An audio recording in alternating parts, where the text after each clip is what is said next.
Okay, so let me introduce you guys to her formally now that we're like up and online. Who is this person? Who is this?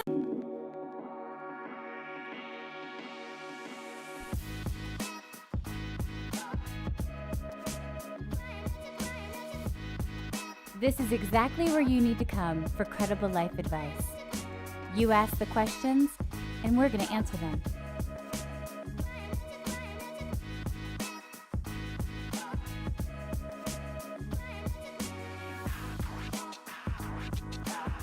This is Tasha Blank, and I would describe her as a creator, a disruptor, an innovator. She's a DJ, she's a dancer, she is a producer of online media now, and you are the founder of The Get Down, which I'm going to let you explain what that is.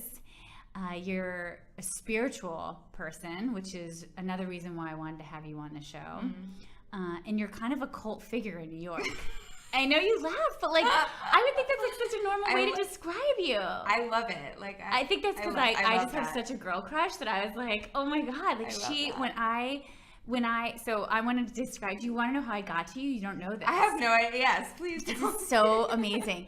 So I am 42, and when I was divorced at 40, I met somebody pretty quickly afterwards, and I ended up getting engaged after a year, and we were engaged for a year, and then we broke it off. And I was devastated. Like I was crushed over it. And I thought, oh my God, now I really have to like deal with what we were talking about, all the grief from like the last 10 or 15 years. Plus, given what I've been doing in my office on Fifth Avenue, you suffer from a lot of secondary trauma, right? You're hearing all these stories and you're taking them in all the time. And I've loved every second of what I've done with my life.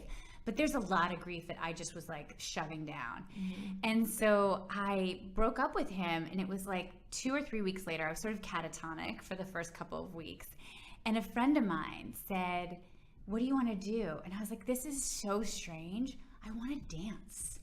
Like I want to go to a nightclub in New York. And it wasn't about like drinking or doing drugs, because I really don't do that. Like I'm actually kind of petrified of being out of my mind. I just wanted to like feel that beat inside of me and dance.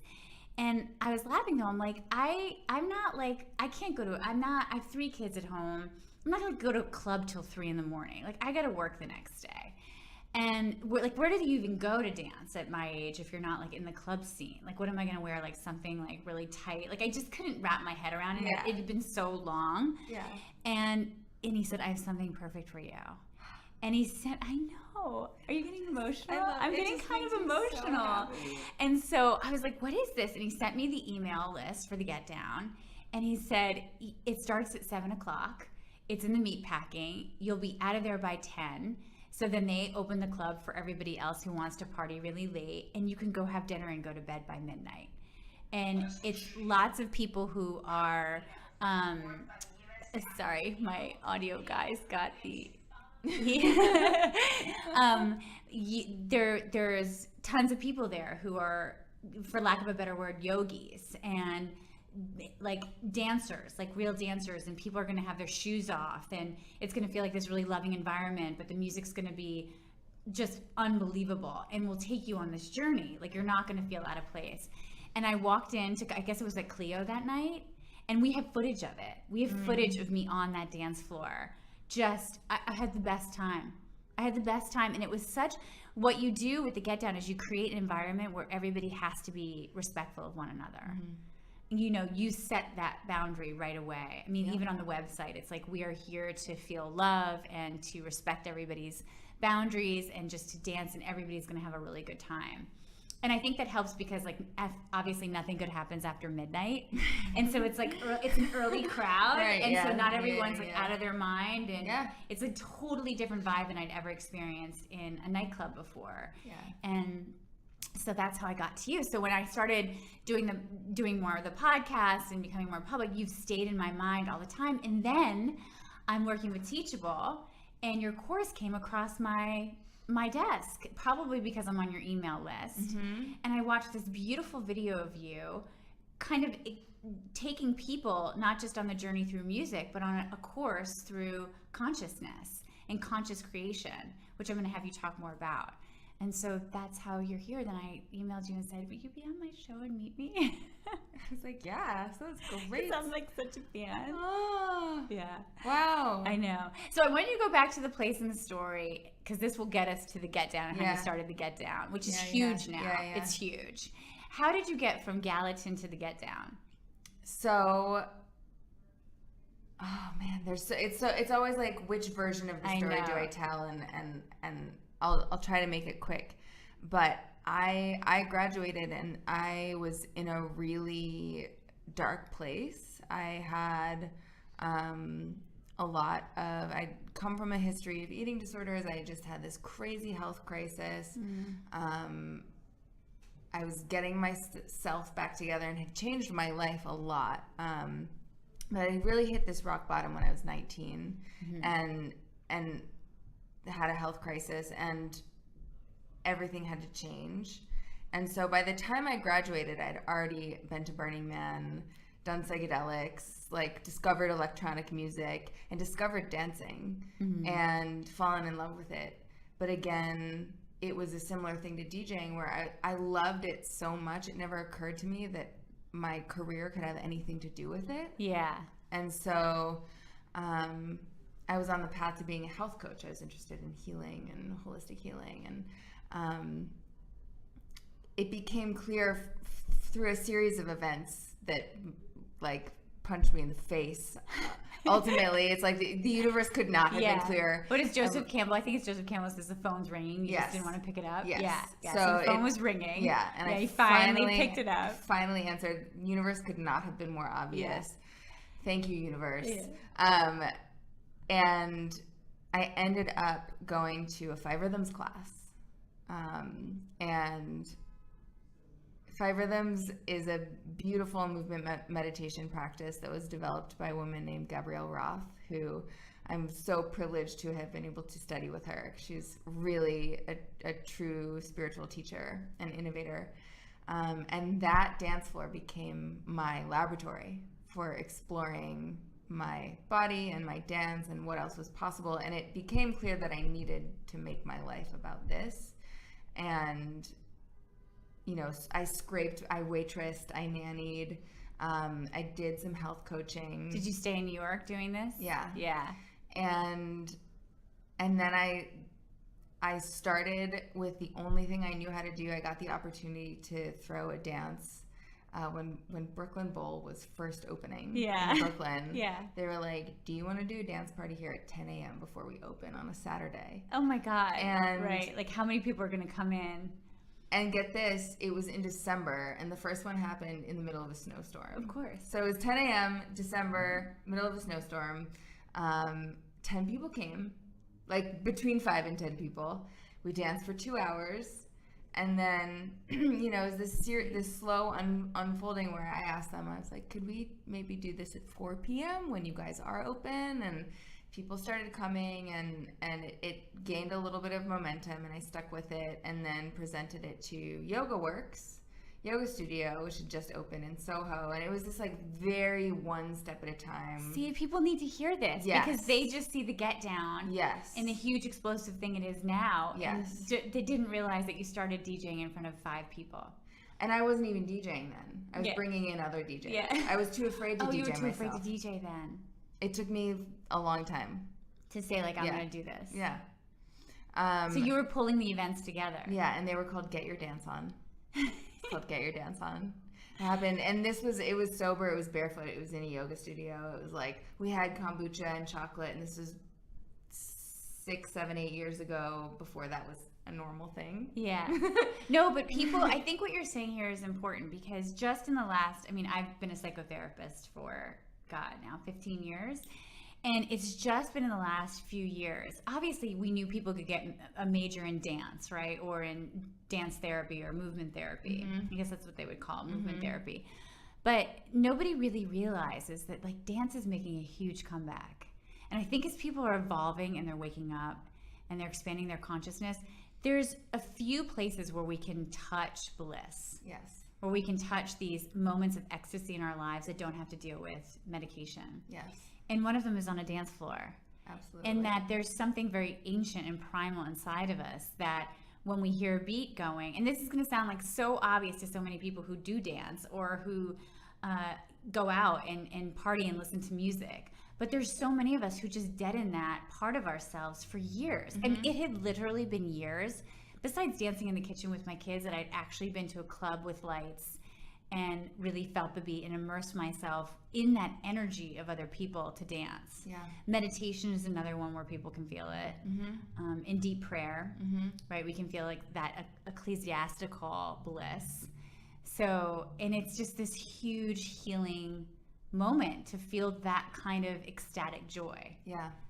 Yeah, and I think people are also coming to it now, especially because it's required. Like, meditation is becoming fashionable because people don't have a choice anymore. Our culture is like our brains, just in order to maintain any sense of sanity. Yeah. We have to meditate. Yeah, because you have to be able to shut off, especially with the iPhones and and dance, I feel like, is the most rigorous and quickest path to getting out of that state of mind, that like super overactive, analytical, stuck in our heads way that we navigate typically through this society, which is really unhealthy to be in all of the time.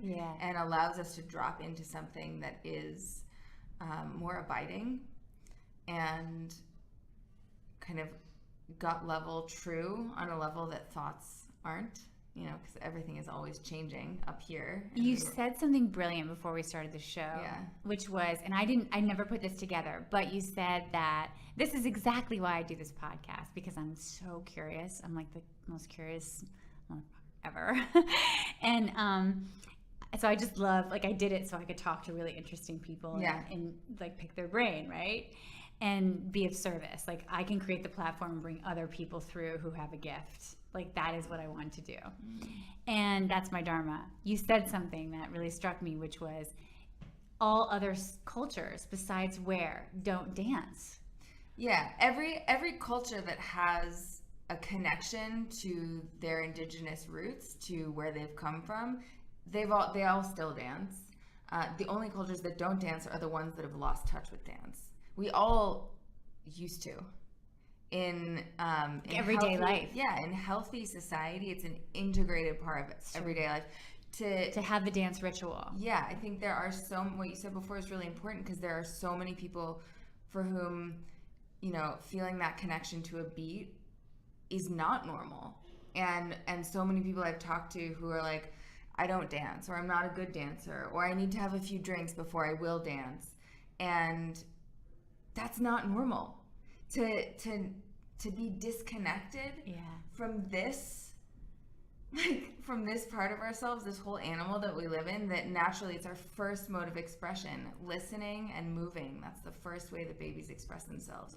And they've done studies across cultures where all babies move rhythmically to dance music. Right. And it's the one, in music itself is the one universal language. Yeah. People don't realize that. So if I play a note, like a minor note here in the US, you'll say that's a sad note. If we play that same note in China, they're going to say it's a sad note. So it's this massive equalizer when we hear music. And we don't really understand why our brains all interpret music in the same way, but we do. It doesn't mean we don't have different tastes in music, but it hits us on this very gut level. Yeah. And rhythm, I think, is even below the melody. It's more foundational. It's the drum. We all respond to it. It's our heart. We are rhythm. Everything is rhythm. And when we connect to the rhythm of music, we reconnect. It gives us the opportunity to reconnect to our own rhythm. And when we connect to rhythm of music as a group and link up with that external rhythm and to our own internal rhythms, it does, as you've experienced, this incredible unity happens in the group where it's totally ecstatic. Yeah. So, okay, so how did the get down, let's move into the course. Like, so you did the get down. Yes. And then how did tell us about this course that you created last year, right? Your first online course. Yeah. So the get down I started 5 years ago, after having done so many dance parties in different configurations. I always had a vision of one room of people jumping up and down at the same time, which is unified. It's like, I just I believe at a fundamental level that this is a universal language that can connect us on the level on which we're all connected. Yeah. And I believe in that, and I want to see it. And so that's what we've been creating over the last 5 years with the Get Down. It's community as well. Yes. Right? Like in my head while you were just talking, I was like, God, I would have saved people so much money on therapy if I had just been like, we got to go to the Get Down. Yeah. Like, I'll walk you down there, I'll go in, I'll dance with you, and then Yeah. we'll like peace out, and you're going to feel better. Yeah. Like, and you got to do this once a week. Like, Yeah. this is a requirement to feeling better, just Yeah. as much as like eating healthy or exercising. Combination. Yeah, Yeah. absolutely. Because every thought, people talk about the mind-body connection. I don't believe that there's a mind-body connection. I think that there's no dichotomy between mind and body. It's one thing. Yeah. Any thought that is lodged in our minds exists in our bodies as tension. Yeah. And so if you're doing talk therapy and working on an intellectual level, you also have to get into where it's stored in the body. So you can't have one without the other. They complement Yogics each other. believe this. Yeah. This is that's a very Eastern ancient belief system. Yeah. So you went from the Get Down Yes. to then. So then I created, and exactly for that reason, I created Radical Movement 101 because I wanted to be able to reach people beyond the room, people that I'm with in person. Because at the Get Down, it's like, beyond the 500 people that will fit into a club, I can't Teach. give people that experience in their bodies. So I wanted to create something digital that could go anywhere in the world. And I also wanted to create something really holistic that isn't only dance and addressing how things live in the body and how movement can address it, but does address things on the familial, intellectual, emotional, spiritual levels as well. And doing that emotional work, the psychic work, and also creating routines. It was kind of like everything I've learned in order to evolve myself over the last decade, I created as a curriculum, a 1-year program. A 1-year program. Yeah. And so you're relaunching it soon, right? Yes. So anybody here listening can take this program. Yes. And when are you relaunching? Do you have a launch date yet? So it's going to go on sale October 1st, and it'll be on for like 2 weeks. Have you made some modifications to it over the last year after your first launch? I haven't changed any of the existing content. Like I love what all you created. Of that. Yeah, it's philosophy videos, it's movement videos, it's workbooks and PDFs, and then assignments, and it's really solid as a foundational thing. And the one thing that I heard from people was they wanted more guided movement and somatic meditation practices, like more things they could put on and then do and be guided by in the moment, which I totally understand. So I'm creating a whole bunch of audio programs that are DJ mixes with my voice, guiding you through movement meditation. So 20 minutes at home, you put it on your sound system, and like I'm in the room with you, coaching you on how to get into your body and move through a dance. And what you need to move through then emotionally as well. Yeah. I need this. Yes.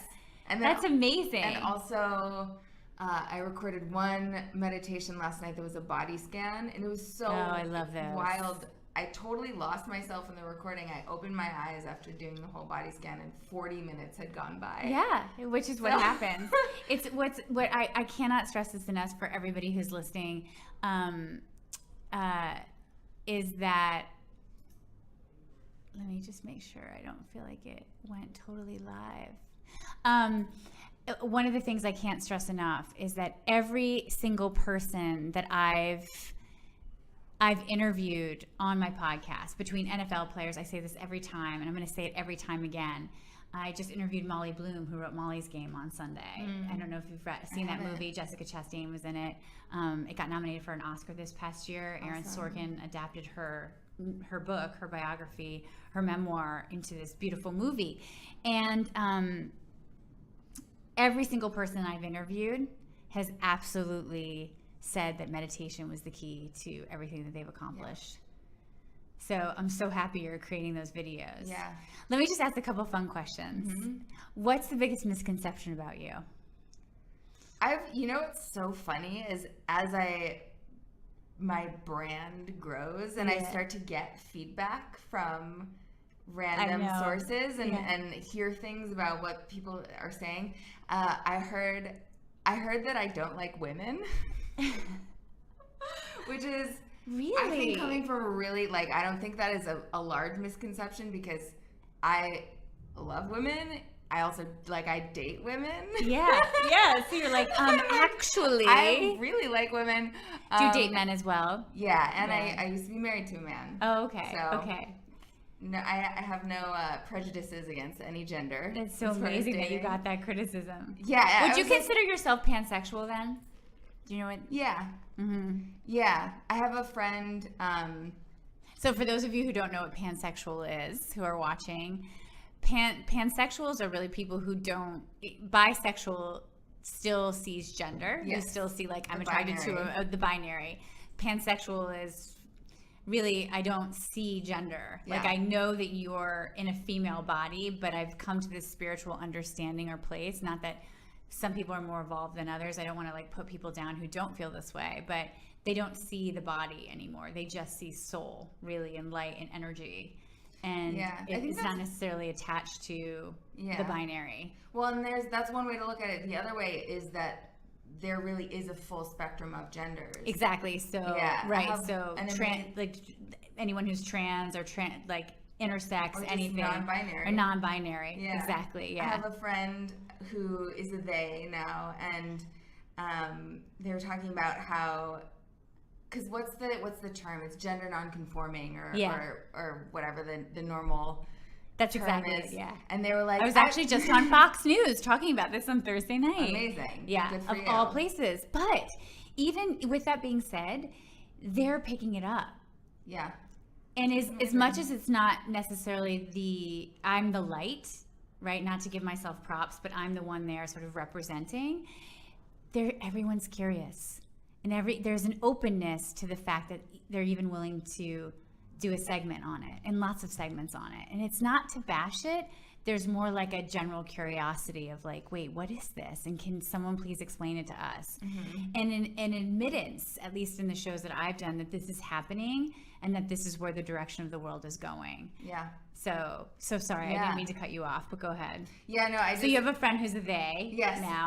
And they were talking about how they actually prefer the term gender transcendent. Oh. Because it makes them sound like a magician. Yeah. It's like, you're the best. And because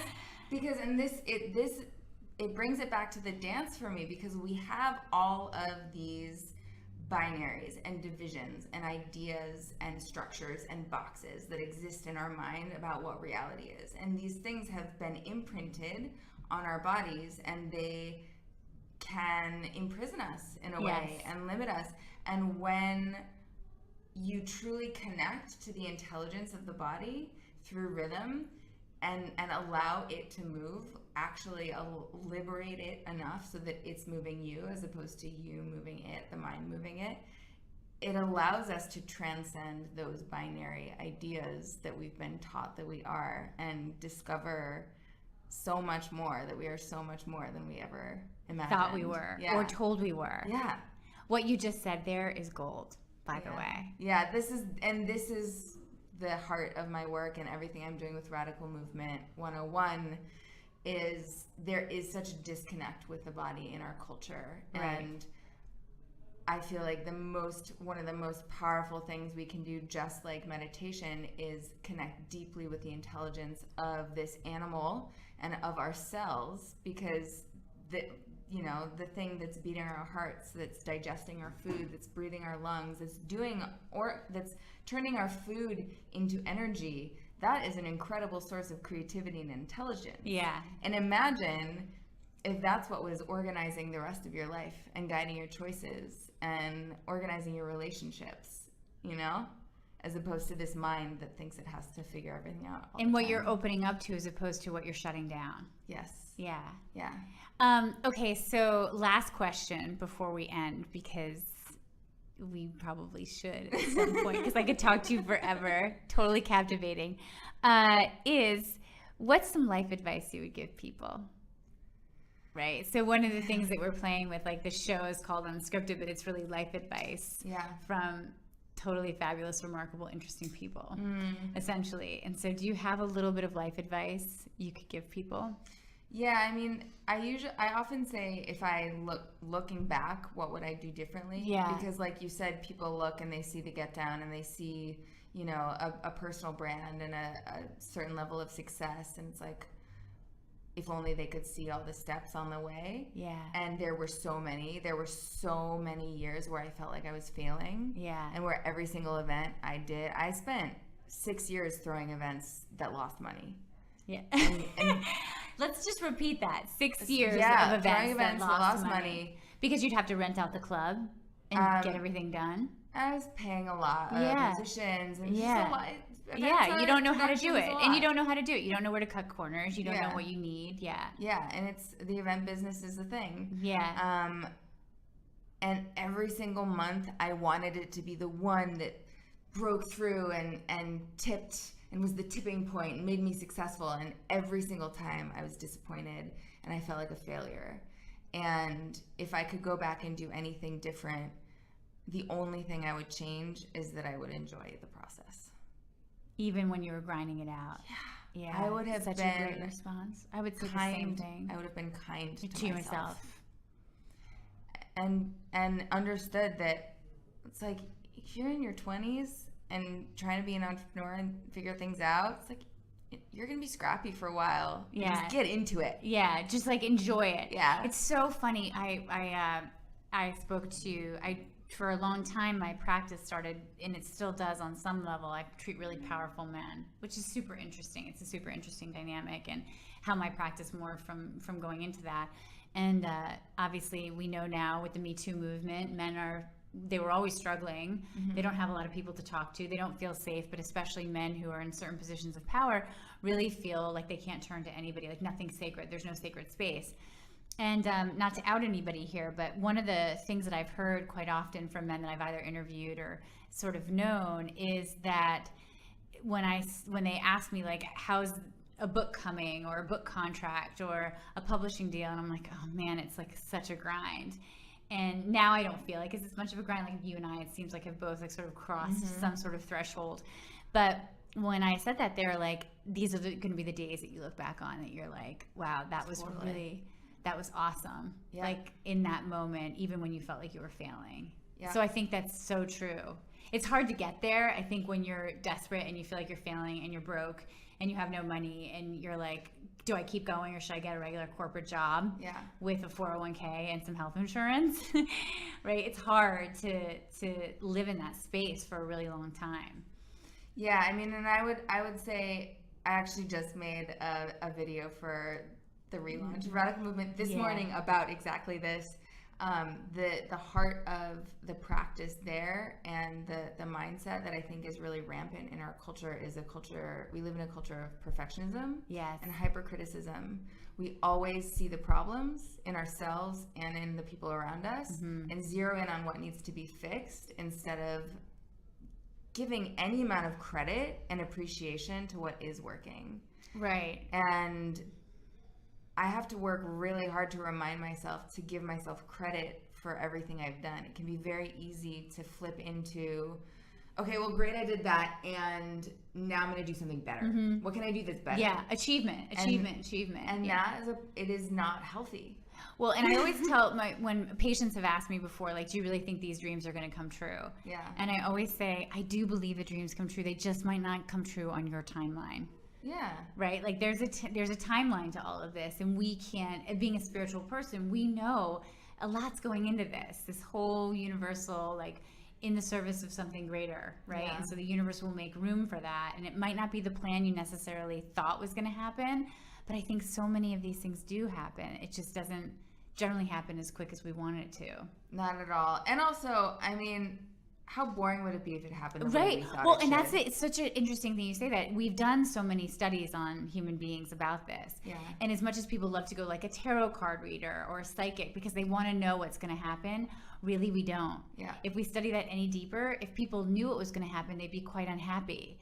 So as much as the sort of living with uncertainty puts a pit in our stomach and gives us anxiety, it's actually a healthy driver on some level, and we want it because it makes life exciting, generally speaking. Yeah, and I love what keeps coming is, there's an opportunity to flip the script about how we think about the unknown and the mystery, and it can be anxiety producing, or what if we just allowed the universe to surprise and delight us? Yes. Like, surprise and delight, just we don't know what's going to come. It's like, but you have to stay open. Having that trust that it's going to be okay. Trust that there is something here that is taking care of us. And I think it's the thing that is the intelligence that lives in our bodies and that orbits our planets and that's controlling the tides. Like, there's something really smart going on here. It's so true. And it's got our backs. Yeah. So Tasha, if we want more of you, what's the best way to get more of you besides going to the Get Down, especially if you live in England, or I have a lot of listeners in Australia. How do we take the course, and where do we find the course? Definitely. So I would first of all hop on my email list, just tashablank.com. That's how I send out an email with tons of music and good stuff every few weeks. And that is where I will be announcing the course. Cool. So it'll go live in October, so it's not on my website yet, but it will be. And then also Instagram, DJ Tasha Blank. I love Instagram. I post dance videos and poems and all sorts of things. And I keep people updated that way as well. Very cool. Yeah. Very cool. Thank you so much for being here today. It was such a blast. Yeah. I'll see you at the Get Down. Yes. Yeah. Cool. All right. Peace out, guys. Yay. Peace out. Woo! We finished another. You guys have got all the information, and until Thursday, I think we have another show coming up on Thursday, which I'll talk about on Instagram and Facebook and everything. So that was very cool. Thank you. Yeah, thanks for having me. Thank you. I'm signing out. Everybody have a good night. Have a good rest of your night. We'll see you on the other side.